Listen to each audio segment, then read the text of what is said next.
We're still alive, and this is their defeat. My name is Marcus, and 2 years ago, my wife tried to have me and our son eliminated. Not with a tool or poison, but by leaving us to die in the Olympic National Forest. This is that story. Let me start at the beginning. My marriage to Sarah was falling apart. We'd been together for 12 years, married for 9, and somewhere along the way, we stopped being partners and became strangers who shared a house. After she got laid off from her marketing job, things got worse fast. She blamed me for not noticing how much she was struggling. Said I was too buried in my startup, TechPoint Industries, to see she was drowning. Maybe she was right. I was working 80-hour weeks trying to get the company off the ground. But I was doing it for us, for our future, and at least that's what I told myself. So when Sarah suggested a camping trip with her family and friends, I didn't want to go. Something in my gut told me it was a bad idea. But then our 10-year-old son Jake heard us talking about it and got so excited. His face just lit up. He started asking if we'd see bears and if we could fish in the streams. What was I supposed to say to that? I agreed to go. The group was Sarah, her half-brother Connor, and her 2 college friends from back in the day, Lisa and Monica. I'd never really gotten along with any of them. Connor was the type of guy who peaked in college and never moved on. Still acted like every gathering was a frat party, even though he was pushing 40. Lisa was this uptight woman who looked down on everyone, and Monica was so focused on her phone and her image that she barely participated in real conversations. But Sarah insisted this trip would help us reconnect. She put her hand on my arm in that way she used to when we first started dating and said we all needed this. Looking back, I realized she was acting the whole time. The drive up to Olympic National Park took about 4 hours. Connor led the way in his SUV with the cracked taillight he never bothered fixing, and we followed behind in our car. Jake sat in the back asking a million questions about wildlife and camping. Sarah stared out the passenger window. The entire drive, like the trees, held answers she couldn't find with me anymore. We arrived late afternoon when the sun was at that perfect angle, where everything looks golden and beautiful. The campsite was a gravel clearing surrounded by massive pine trees with a shallow river running nearby. Connor was already cracking open beers when we pulled up. He tossed one to Sarah and gave me this weird wink that didn't feel friendly at all. Lisa was setting up her tent with military precision, every stake perfectly angled. Monica was scrolling through her phone, even though we all knew there was 0 cell service up there. Jake ran around exploring everything, full of energy and excitement. He helped Lisa with her tent, and she smiled at him, which seemed fake because she'd avoided our family for the past 3 Christmases. That first night we sat around the campfire Connor built. He claimed he'd chopped the wood himself, but I'd seen the plastic-wrapped logs in his truck. Sarah sat close to him, closer than she should have. They had all these inside jokes I wasn't part of. Monica played terrible pop music from a Bluetooth speaker. I just sat there drinking a beer that went warm in my hand, while Jake leaned against my side getting sleepy. Later that night, after Jake fell asleep in our tent, I stood outside looking at the stars. I watched the shapes moving around the fire. Connor was whispering something in Sarah's ear, and she was laughing, swatting his arm playfully. Lisa was watching them with this knowing look. Monica had wandered off supposedly to take a phone call that wouldn't go through anyway. The whole scene felt wrong, like I was watching a play I hadn't been cast in but was forced to sit through. I went to bed with a headache and a knot in my chest that wouldn't go away. The next morning, over instant coffee and packets of oatmeal, Sarah suggested we all split up for a bit. She used this condescending tone when she told me to take Jake on one of my little walks. There was a short trail by the stream that wouldn't take more than an hour, she said. I didn't argue. Jake was already excited, lacing up his hiking boots. I grabbed my small backpack, stuffed in a trail map and my water bottle, made sure I had my Swiss Army knife clipped to my belt, and we headed out. The trail was actually really nice. The trees blocked out most of the world, and for about 45 minutes, I forgot about all the tension and the dull ache in my head from barely sleeping. Jake quizzed me on animal tracks and asked if he could build a fort when we got back. I told him we'd see. He found interesting rocks and pointed out birds. It was just a good dad and son moment. When we got back to the clearing, everything was gone, not packed up, gone, and the tents, both vehicles, all the camping gear, the coolers, everything. The fire pit had been covered with dirt. It looked like no one had ever been there at all. Jake froze beside me. His voice was small when he asked where everyone went. I couldn't answer at first. My brain couldn't process what I was seeing. I kept thinking maybe they were playing some elaborate prank, hiding in the trees, about to jump out laughing. But the air didn't hold any joy, just silence and the sharp smell of pine. Then I saw a piece of paper on the picnic table, held down by a fist-sized rock. I already knew who wrote it before I got close. Connor's handwriting, sloppy and smug. The note said, "This is for the best, trust me." That was it. No explanation, no apology, just those 6 words. My heart literally stopped for a second. Not skipped, stopped. Jake tugged at my sleeve, asking where his mom was. I crouched down so we were eye level and lied to his face. I told him maybe they went looking for us. He nodded slowly, but I could tell he didn't believe me. Kids know when something's wrong even without evidence. I scanned the entire area. They hadn't left anything behind. No spare food, no water, no extra clothes. Even the first aid kit that had been near the tents was gone. They'd taken everything methodically and deliberately. I walked to where our tent had been and dropped to my knees, clawing at the dirt like I might find something they'd missed. Nothing. They hadn't just left. They'd erased us, like we never existed, like this was always meant to be a one-way trip. I told Jake we'd wait there for a while, in case they came back. He sat on the ground, pulling his knees to his chest. But I knew the truth. I knew the moment I read that note, they weren't coming back. Hours passed. The sun dropped lower and shadows started creeping through the trees. I walked the perimeter twice, hoping maybe they'd left a bag or a bottle of water. Anything. There was nothing. Jake got hungry. I gave him one of the granola bars from my pack. He tried to give me the last bite, but I told him I wasn't hungry. He didn't believe me, but he didn't argue. As night fell, the temperature dropped hard. I took the thin emergency blanket from my hiking pack and wrapped Jake in it. We huddled under the wooden shelter near the table.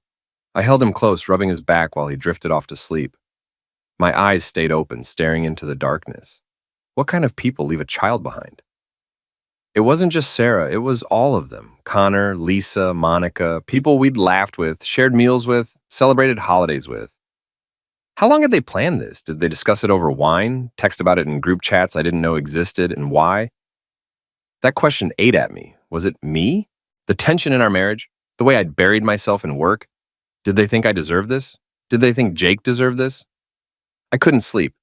Every crack of a branch made my fists clench. Every whisper of wind made me reach for the knife in my pocket. I didn't cry. I wanted to, but I couldn't afford it. At dawn, I walked to the river and splashed freezing water on my face. I stared at my reflection in the water. My eyes were sunken, my jaw tight. When I got back, Jake was stirring.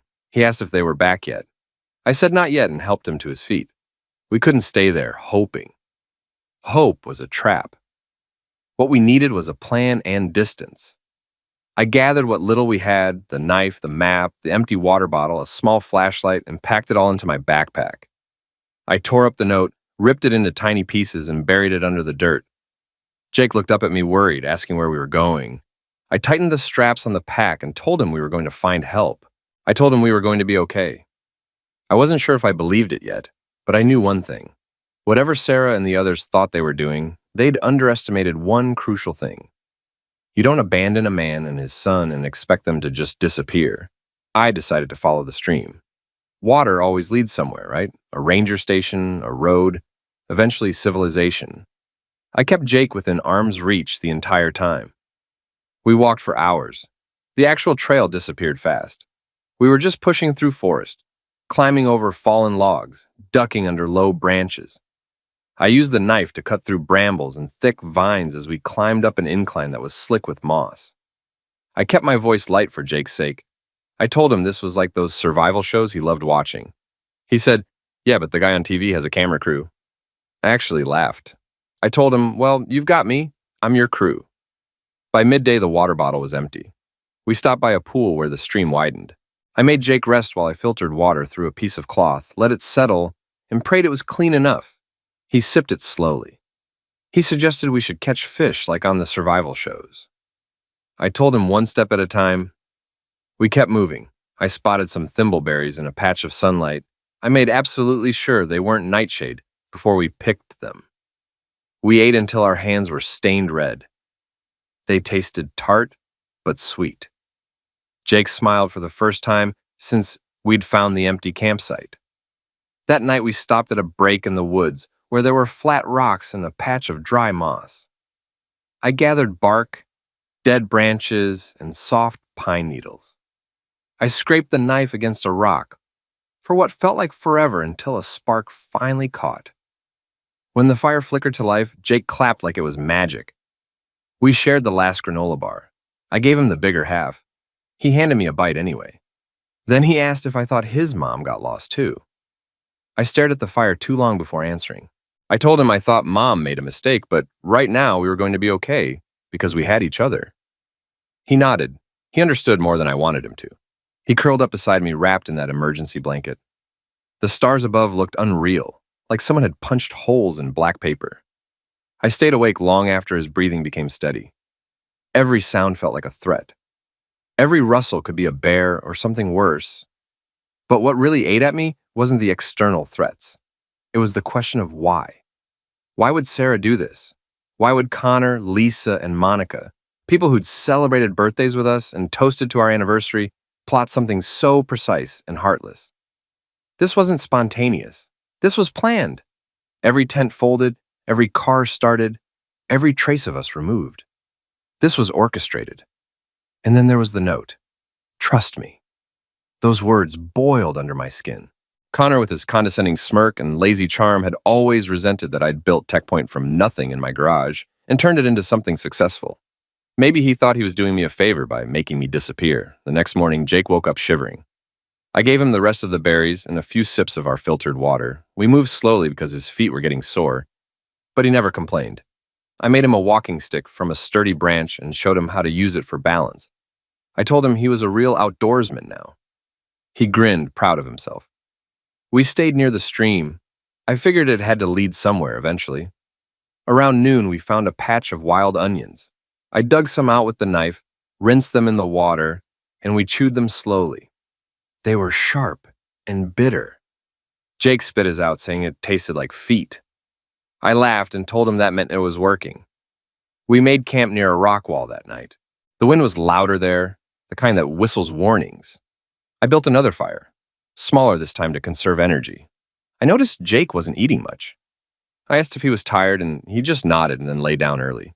His eyes closed fast, but I could feel heat coming off his forehead. When I pressed my palm against it, he was burning up. Too hot. I dug through the pack and pulled out some dandelion root I'd gathered earlier, crushed it up, poured water over it, and boiled it in a dented tin cup I'd found.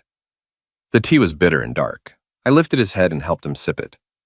I told him he was going to feel better soon, I promised. He murmured something in his sleep, a single word. Mom.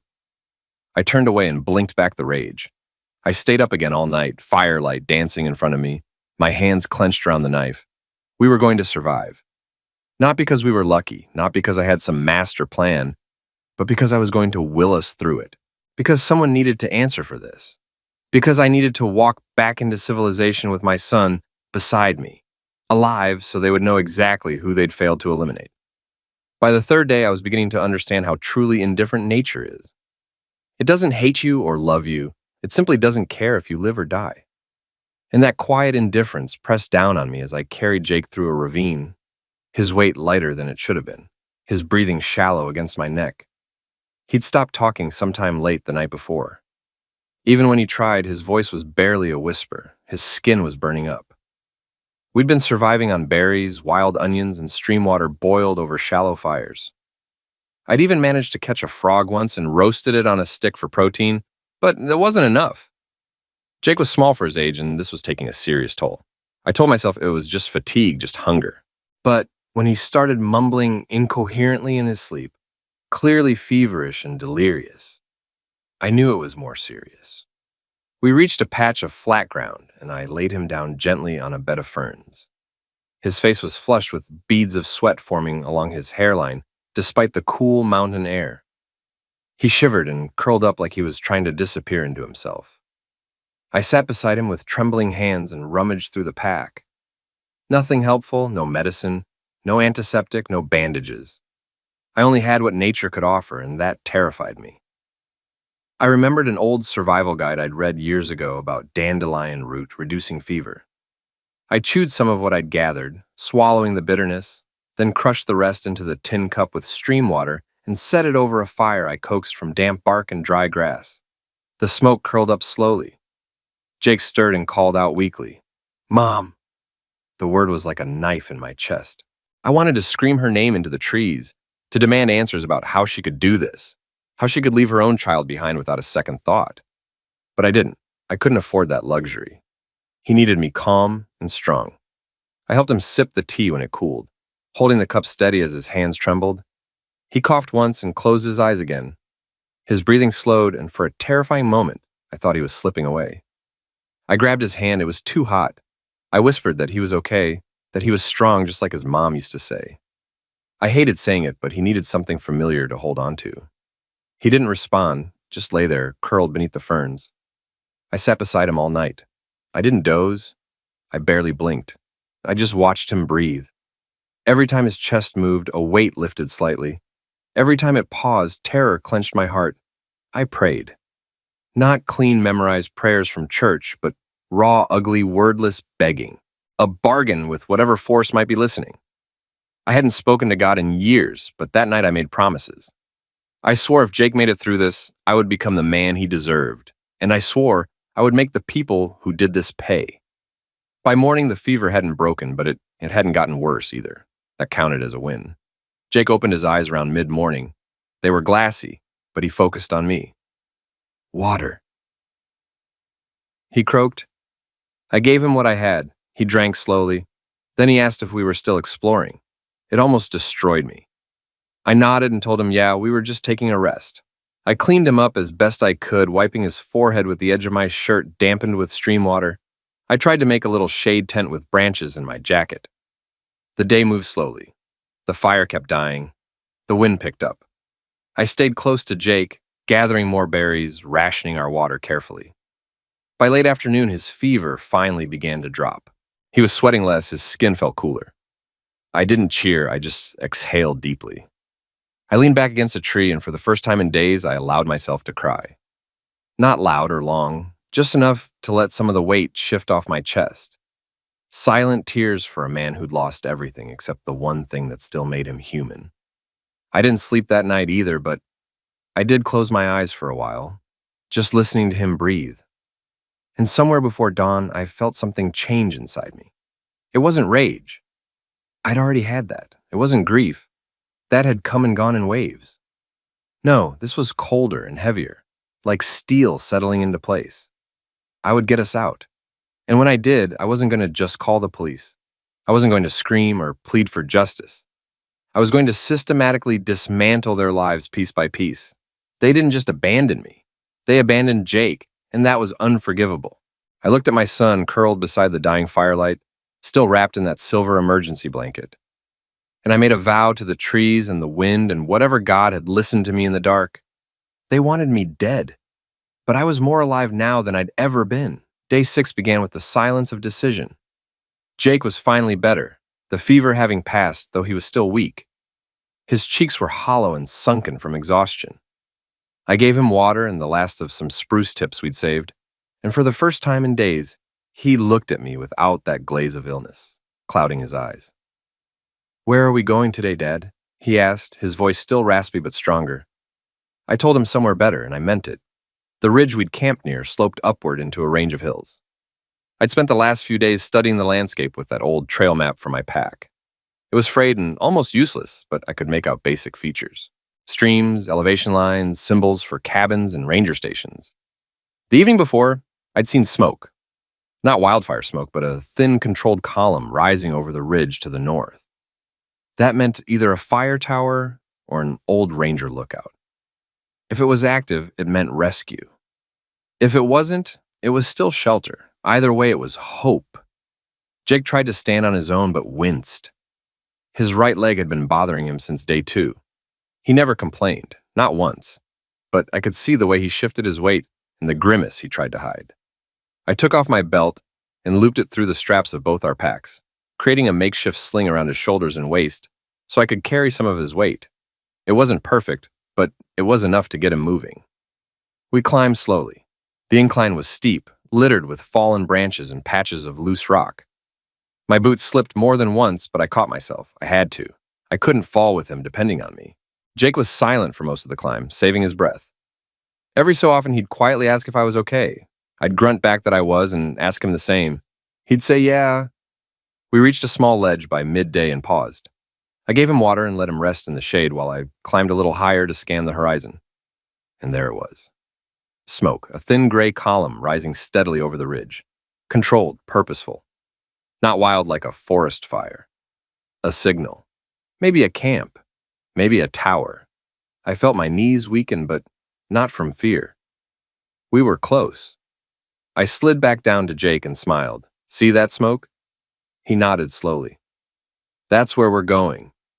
The climb was brutal. My legs screamed, my lungs burned, my hands were torn from grasping branches and scraping bark, from lifting Jake every time the terrain got too steep. I never let go. Not once. At one point, the makeshift sling came undone, and I slipped, landing hard on my side. My ribs protested sharply. I bit down on the inside of my cheek and forced myself up. Jake was crying quietly. I told him I was okay, brushing myself off and breathing through the pain. He pointed to my elbow, saying I was bleeding. I told him it was just a scratch, and we'd come too far to stop now. The final stretch was the worst, a narrow path over jagged rock with a ravine below. One wrong step, and we'd tumble down. I told Jake to hold on to my shoulders tight. I took each step slow, one foot carefully in front of the other, until we finally crested the hill. And then I saw it. A silver glint in the trees. Metal. An actual fire lookout tower with aluminum siding and a faded red roof. Smoke curled from a chimney pipe. There was life here, or at least a chance of it. I almost collapsed from relief. That's it, I said. That's where we're going. We descended the final slope slowly. The forest seemed quieter, like even nature was watching. I knocked on the door at the base with trembling hands and shouted. No answer. I circled around and found a hatch leading to a staircase, going up. I hoisted Jake onto my back and climbed. At the top, the door creaked open with a groan. Empty, but not abandoned. Inside was a cot, shelves with canned food, beans and soup and almonds, a first aid kit, and a flare tool hanging on the wall. I nearly dropped to my knees right there. This was salvation. I laid Jake on the cot. He looked up at me with exhausted eyes and whispered, "We made it." I gave him almonds and water. Then I carefully tended to his foot with iodine and gauze from the first aid kit. He winced, but didn't cry. That night I stood on the platform outside, pointed the flare tool toward the darkening sky, and fired. The flare hissed upward, blooming into a red flower of hope against the clouds. I watched it fade, and then I waited. 30 minutes later, I heard it. The distinctive sound of rotor blades slicing through the silence. A helicopter emerged from behind the ridge, dipping low over the treetops. A spotlight cut through the branches, scanning. I waved both arms and shouted until my throat went raw. They saw us. The helicopter hovered, then descended slowly, kicking up dust and pine needles. A medic jumped out, ran to the tower, and pulled Jake into their arms. I followed, limping and dizzy. I don't remember being lifted into the chopper. I just remember Jake reaching for me, his small hand finding mine, and then everything went black. When I woke up, I was in a hospital room with an IV in my arm and a heart monitor beeping steadily. Jake was asleep in the bed beside me. Clean, warm, safe. I didn't know how many days had passed. A nurse came in and called for the doctor, but it wasn't a doctor who arrived first. It was a man in a dark suit holding a badge. FBI. "Mr. Harrison," he said, "do you know your wife filed for your passing last week?" I stared at him. The words didn't make sense. "She what?" He nodded slowly. "We need to talk." That was the moment I knew they hadn't just abandoned us. They'd tried to erase us completely. The hospital bed creaked as I tried to sit upright. My body felt foreign, stiff and bruised and hollowed out. But none of that mattered after what this agent had just told me. Sarah had filed for my passing. Not missing, not endangered, dead. And not just mine. Jake's too. The man's name was Agent Coleman. He had a thick folder under his arm that looked ominous. "We received the insurance claim last Wednesday," he said. "Your wife submitted it through an attorney. Claimed you went missing on a hike due to stress and mental instability. Said you took your son with you after a series of emotional outbursts. I wanted to laugh, but my throat was too dry. Agent Coleman opened the folder. There were letters attached to the claim, signed notes supposedly from you, a will, even a psychiatric report from a Reynolds. He dropped copies on the tray table. They claimed you had a mental break, that you wandered into the woods intending to die. I stared at the pages. I didn't need to read them to know they were fake. But there, in shaky cursive that almost looked like mine, were words I'd never written. They thought we wouldn't find you, Coleman said quietly. They thought you wouldn't survive. My eyes went to Jake, still sleeping peacefully in the chair beside me with a hospital blanket wrapped around him. The thought of him being listed as deceased in some government database made my blood run cold. How much? I added. Coleman raised an eyebrow. I clarified. The insurance. How much were we worth to her? $2.4 million, he said, and another $700,000 in a separate policy through TechPoint Industries tied to your ownership stake. I closed my eyes. And the others? I asked. Connor, Lisa, Monica, all named in the investigation, he said, flipping through pages. All corroborated the story. Your brother-in-law claimed he saw you leave the camp alone with Jake. Said you were distraught. Sarah backed it up with text messages that were conveniently saved. Lisa and Monica said they stayed behind because they were uncomfortable with your behavior. He paused. They even hired a notary to certify the new will. I let out a bitter laugh. Let me guess. Sarah was the sole heir. Coleman didn't smile. Correct. I leaned back against the pillows, my pulse thudding in my ears. We're compiling everything now, he continued. But the fact that you and your son are alive complicates their plan significantly. You were supposed to disappear.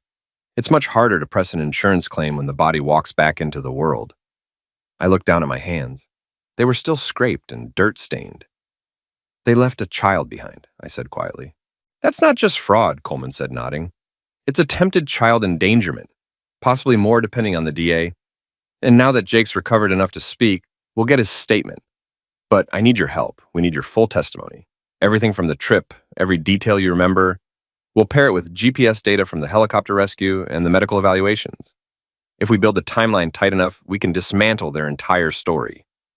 I nodded. Coleman met my eyes. Sarah hasn't been arrested yet. We didn't have enough until now. Something in me shifted. This wasn't just about survival anymore. This was war. 3 days later, Jake and I were discharged. He clung to my side like a shadow as we stepped into the sunlight. I was 20 pounds lighter, limping and bruised everywhere. But I was upright. We were taken to a safe house while the investigation continued. Coleman visited daily, walking me through documents, transcripts, surveillance footage, timelines. We stitched together every lie they'd constructed. We had receipts from hardware store purchases made days after we were supposedly lost, showing Sarah and Connor buying replacement camping gear. We had ATM footage of Monica withdrawing cash to pay the notary. We had a paper trail of digital signatures on the insurance claim timestamp just 2 days after Jake and I had vanished, and we had Jake's voice on recording, calm but clear, telling a child psychologist that he and Daddy went on a short walk and came back to an empty campsite. When Coleman heard the recording, he said, "That's it, that's what we needed." I asked when they'd bring them in. He looked at his watch. "We already are." That afternoon, they executed the warrants. Connor was picked up from a gym. Lisa was cornered in her classroom, where she taught 4th grade. Monica was pulled off a flight to Las Vegas. And Sarah was at brunch, wearing my late mother's earrings, laughing with friends. Coleman showed me the footage later. She didn't flinch when they read the charges, just calmly placed her mimosa down and asked if she needed to finish paying the bill. But when she saw the cameras outside, her face changed. That was the moment it hit her. I was alive, and I was coming for everything. The trial was everything I'd expected and more. I stood outside the courtroom in a navy suit that hung loose on my frame, my reflection in the window looking unfamiliar. Jake was inside with my sister, reading quietly. He didn't need to hear this. He'd lived through enough. Inside, Sarah sat surrounded by the people who'd helped her. Connor with his arms crossed. Lisa in dark sunglasses. Monica chewing gum like this was just an inconvenience. And Sarah sitting front and center like this was just another meeting. None of them looked at me when I walked in. My lawyer, Patricia, dropped a thick folder in front of the judge with a sound that made the room flinch. Your Honor, she began, what you're about to review isn't simply evidence of a forged will or fraudulent insurance claim. It's evidence of a coordinated attempt to profit from the staged disappearance and presumed passing of my client and his 10-year-old son. The judge nodded. Proceed. First came surveillance photos. Sarah and Connor at a hardware store buying supplies 2 days after Jake and I had gone missing. Then receipts, gas station logs, credit card swipes, timestamps that didn't align with their statements. Then the audio. A voicemail Sarah had left on Lisa's phone the day before the camping trip. Make sure the gear is packed in Connor's car. Marcus is going to take the bait. Jake too. The courtroom went silent. The judge leaned forward. Play that again. Patricia did. This time it landed even harder.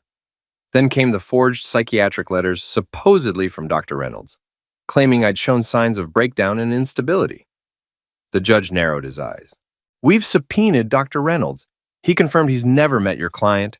His signature was copied from an unrelated document. Sarah shifted in her seat. Connor stopped tapping his foot. Patricia handed over the signed will, claiming I'd revised my estate 6 days before the trip, leaving everything to Sarah. And the notary? The judge asked. She's here, Your Honor. A woman in her 50s took the stand, voice shaking. I was paid under the table to stamp the document. I never witnessed a signature. I never met Marcus Harrison. I was told it was a rush job for a man leaving the country. She started crying. I didn't know there was a child involved. Then it was my turn. I walked to the witness stand slowly. Every step reminded me of ribs that never quite healed. I told the court everything. The trip, the hike, the note, the fever, the fire tower, the flare. When I got to the part about Jake asking for his mother while delirious with fever, I had to stop. I looked at Sarah. He asked for you, I said softly, while he burned with fever, while he lay in the dirt thinking you were coming back, and you weren't. Patricia touched my shoulder. I turned back to the judge. We survived because we had to, but I want it on record. The people sitting over there didn't just try to steal my company, they tried to erase me, and they were willing to let a child die to do it. The silence afterward was thick enough to cut. During a break, Sarah finally looked at me. Her eyes were cold, not regretful, just calculating. The judge announced his ruling. The evidence establishes clear grounds for criminal trial. This court finds sufficient cause to move forward with formal charges of insurance fraud, conspiracy to commit fraud, attempted child endangerment, and falsification of legal documents. You are remanded into custody until trial. Connor stood to protest but was stopped by bailiffs. Monica looked stunned. Lisa started crying. Sarah just blinked slowly. I walked out not as a sufferer, but as a man who'd pulled his son from betrayal and brought truth into light. The actual trial took weeks. Email threads between Lisa and Monica. Is it done yet? He won't last 10 days out there, not with a kid. Text from Connor to Sarah. We'll file Monday. The sooner the better. The notary testified again about the cash payment at a diner. Security footage showed Sarah alone at a bank 3 days before the trip, speaking to a financial advisor about liquidating a trust from my late grandfather. He won't need it, she'd said on camera. He's going through something. Connor's lawyer claimed he believed I was suicidal and had simply panicked. Then they showed a clip from Connor's podcast where he joked about camping. Don't leave your brother-in-law in the woods unless you're ready to cash out. The room froze. The jury deliberated for less than 4 hours, guilty on all counts for all 4 of them. Sentencing. Sarah got 15 years, eligible for parole after 10. Connor got 12. Lisa and Monica each got 10 years. Outside afterward, reporters swarmed. Mr. Harrison, how do you feel? I looked down at Jake.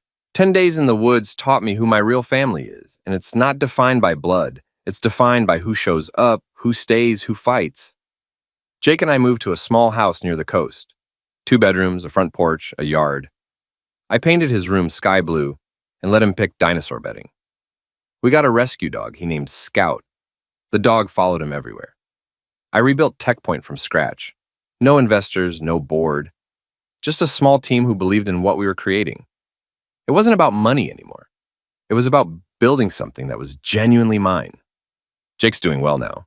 He smiles more, sleeps better, but sometimes I catch him holding the old compass I gave him during our ordeal. He carries it in his pocket like a talisman. One evening on the back porch, he asked, "Why did they do it, Dad?" I didn't sugarcoat it. They thought we were in their way, that their lives would be easier without us. He nodded, then said, "They thought you wouldn't fight back. They always talked over you. They thought you were weak." He was right. I'd made myself small in that marriage, convincing myself it was for peace, but it was really fear. The wilderness stripped that away and left only survival instinct.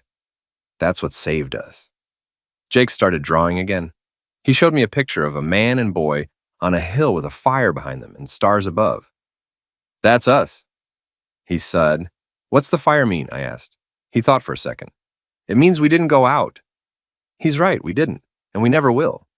Those 10 days didn't just test us. They forged us into something stronger. Sarah and her accomplices tried to erase us, but they underestimated something fundamental. Survival isn't about having the right gear. It's about having something worth fighting for. I had Jake. That made all the difference. We beat 10 days in hell. Now every day after feels like a gift. I rebuilt my company. Jake's thriving. We have our house, our dog, our routines. We have peace.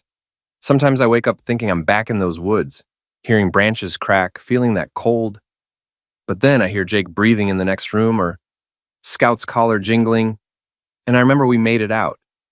We survived. The people who tried to destroy us are behind bars while we're living the life they tried to steal. That's not revenge. That's justice. Sarah sent a letter from prison. She said it started as a joke that spiraled. But you don't file fake end certificates as a joke. You don't abandon a child in the wilderness as a joke. The truth is, some people are capable of cruelty when they think they can get away with it. But they didn't get away with it. We came back. We testified. We made sure everyone knew exactly what they'd done. Jake asked recently if I was angry. I told him I was, at first. Furious, actually. But now I'm just grateful. Grateful we survived. Grateful he's safe. Grateful we get to build this new life together. "They made a mistake," he said, echoing my words from the woods. "Yeah," I agreed. "They thought we'd disappear. Instead, we came back stronger." He smiled and went back to his homework while Scout dozed at his feet and I made dinner. Normal. Peaceful. Ours. That's what survival looks like now. Not dramatic, just a father and son living their lives, moving forward, refusing to let the past define them. We made it through 10 days of hell. Everything after this is just a bonus.